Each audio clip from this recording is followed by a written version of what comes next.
আসসালামু আলাইকুম।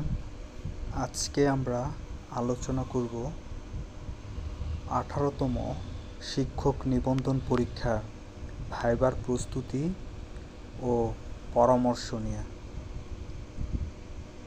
আমাদের 18তম শিক্ষক নিবন্ধন লিখিত পরীক্ষা ফলাফল আর অল্প কিছুদিন পরেই প্রকাশিত হবে, তাই আমাদের এখন থেকেই ভাইবার প্রস্তুতি নেওয়া উচিত। আপনার ভাইবার প্রস্তুতি নিতে কি কি বিষয় জানা প্রয়োজন, সেই বিষয় সম্পর্কেই আজকে আমরা ভাইবার A to Z আলোচনা করব। ভাইবায় মার্ক হলো 20 নাম্বার। স্কুল, স্কুল 2 ও কলেজ সব পর্যায়ে ভাইবায় মোট 20 নাম্বার।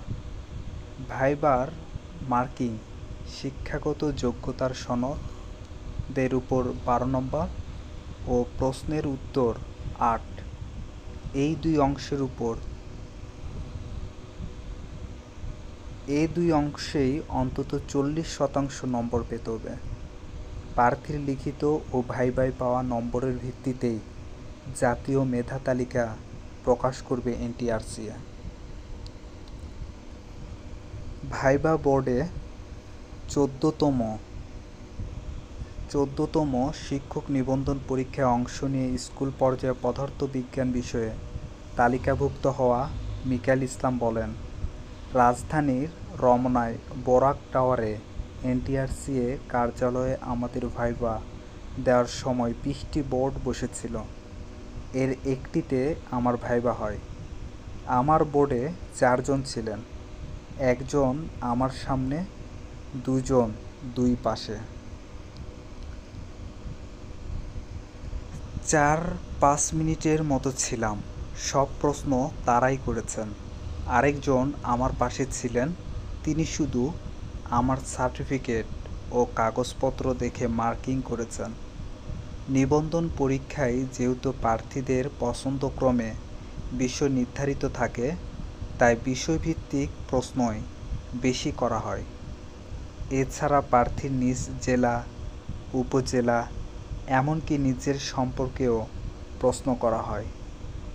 ভাইবা বোর্ডে সাধারণত সরকারি কলেজের অধ্যাপকরা থাকেন। কার কেমন পোশাক আশাক? 14তম নিবন্ধনে স্কুল পর্যায়ে টেকা সহকারী শিক্ষক মোহাম্মদ সোহেল কাজী বলেন, ভাইবার জন্য ফরমাল পোশাক বেছে নেওয়াটা সবচেয়ে ভালো। ছেলেরা সাদা ফুল শার্ট পরতে পারেন, সাদার উপর যে কোনো স্ট্রাইপ হলেও চলবে। শুধু সাদাই যে পরতে হবে ব্যাপারটা এমন না। দেখতে মানানসই এমন যে কোনো রঙের জুতসই শার্ট হলেই হলো।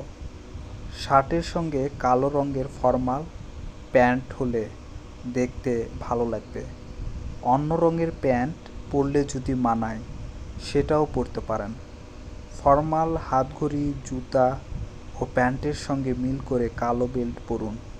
পোশাকের সঙ্গে মানিয়ে নেয় এমন জুতা পরুন। কিছু জুতা আছে দেখতে ভালো কিন্তু খটখট আওয়াজ হয়, সেগুলো এড়িয়ে চলুন। জুতা কালো ও রাবারের সোলযুক্ত হলে ভালো দেখাবে। টাই পরতে হবে এমন না, যদি পরেনও আয়নায় দেখেন মানাচ্ছে কিনা। আর যারা পাঞ্জাবি পায়জামা পরতে চান তাদের সাদা রঙটাই বেছে নিতে বলবো।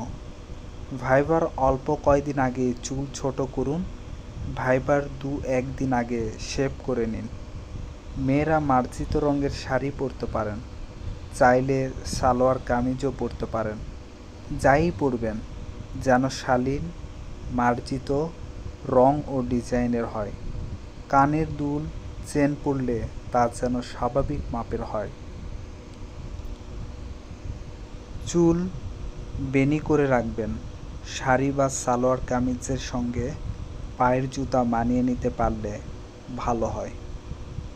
হাই হিল না পরার পরামর্শ দেব। হালকা মেকআপ নিতে পারেন, মার্জিত রঙের হালকা লিপস্টিক দিতে পারেন। পকেটে কলম রাখতে ভুলবেন না। ভাইবার প্রস্তুতি। 14তম বেসরকারি শিক্ষক নিবন্ধন পরীক্ষায় কলেজ পর্যায়ে নিয়োগ পাওয়া দুর্গাপুর ডিগ্রি কলেজে রাজশাহী প্রভাষক মোহাম্মদ নজরুল ইসলাম পলাশ বলেন, স্কুল, স্কুল 2 এবং কলেজ সব পর্যায়ে ভাইভায় প্রার্থীর নির্বাচিত বিষয়ের উপর প্রশ্ন হয়।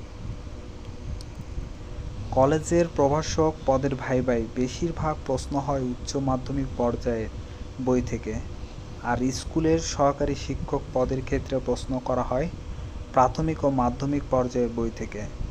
চাকরি পাওয়ার পর শিক্ষার্থীদের সংশ্লিষ্ট বিষয়ে পড়ানোর মতো অবস্থা আছে কি না, জ্ঞানের পরিধি কেমন, সেটাই যাচাই করা হয় ভাইভায়। এজন্য আপনার পঠিত বিষয়ের মাধ্যমিক ও উচ্চ মাধ্যমিকের বইগুলো থেকে বেশি বেশি প্রস্তুতি নিন। অনার্স পর্যায়ের বইগুলো থেকেও প্রশ্ন করা হতে পারে। মূল কথা প্রার্থী নির্বাচিত বিষয়ের উপর বেসিক ঠিক রাখা।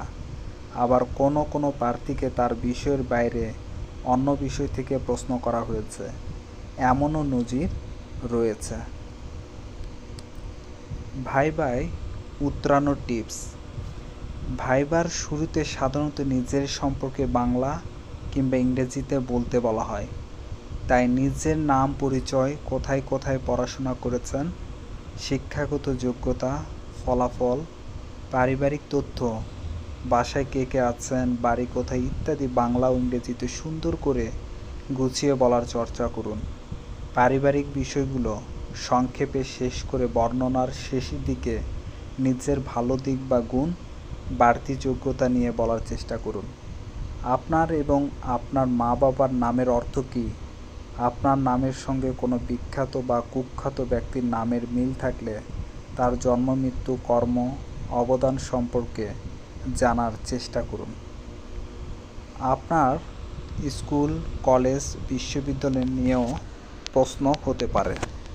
বিখ্যাত কোনো ব্যক্তির নামের সঙ্গে স্কুল, কলেজ বা বিশ্ববিদ্যালয়ে হলের নাম থাকলে তার সম্পর্কে বিস্তারিত ধারণা নিন।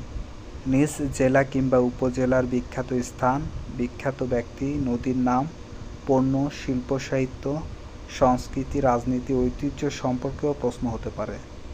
আপনার জেলার মুক্তিযোদ্ধা, তাদের অবদান ও মুক্তিযুদ্ধের ইতিহাস নিয়ে যত বেশি সম্ভব জানুন। যেদিন ভাইবা সেদিনের বাংলা ও আরবি তারিখ জেনে যাবেন। ভাইবার দিন বা কাছাকাছি কোনো দিন বিশেষ দিবস থাকলে সে দিবসের ইতিহাস জেনে রাখাই বুদ্ধিমানের কাজ। ভাষা আন্দোলনের ইতিহাস, মুক্তিযুদ্ধের ইতিহাস, বঙ্গবন্ধু সম্পর্কে ভালো ধারণা রাখতে হবে। প্রধানমন্ত্রী শেখ হাসিনা ও বর্তমান সরকারের সফলতা ও অর্জন সম্পর্কে পড়াশোনা করুন। শিক্ষা সম্পর্কিত বিভিন্ন তথ্য, বিভিন্ন প্রকল্প, শিক্ষার হার সম্পর্কে ঠিকঠাক ধারণা রাখতে হবে। এছাড়া উপবৃত্তি, মন্ত্রী ও সচিবের নাম জেনেও রাখতে পারেন। সরকারের নেওয়া বিভিন্ন প্রকল্প, ভিশন 2021, ভিশন 2041, এসডিসি, এমডিজি সম্পর্কে ধারণা রাখতে পারলে ভাইবা ভালো হবে। নিয়মিত জাতীয় আন্তর্জাতিক পত্রিকা পড়ুন। গুরুত্বপূর্ণ ঘটনাবলী পুরস্কার নোট করে রাখুন। ভাইবা শেষে সব প্রার্থীর ভাইবা শেষ হওয়ার কিছুদিন পর চূড়ান্ত ফল অর্থাৎ বিষয়ভিত্তিক জাতীয় মেধা তালিকা প্রকাশ করা হয়। পাশ করা প্রার্থীদের বেসরকারি শিক্ষক নিবন্ধন সনদ দেওয়া হয়।